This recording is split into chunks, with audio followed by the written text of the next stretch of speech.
दुनिया का वह कौन सा दर है जहाँ अमीर अपनी दौलत भूल जाता है और गरीब अपना दुख। आज की वीडियो उस दौर के बारे में है जिसने कैसर और किसरा के ताज गिरा दिए और बिलाल हबशी को इज़्ज़त के आसमान पर बिठा दिया।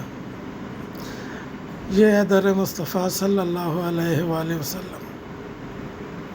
एक दिन मस्जिद नबी में एक गरीब साहबी आए, फटे कपड़े, टूटी जूती। इसी वक्त मदीना के सरदार भी आए, रेशमी लिबास, शान और शौकत।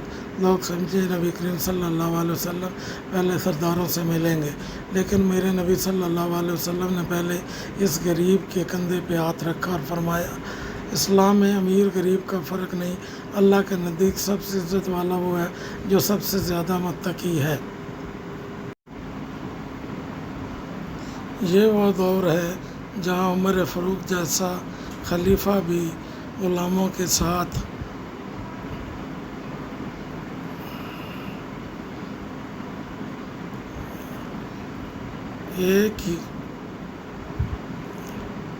एक सफ़ में खड़ा।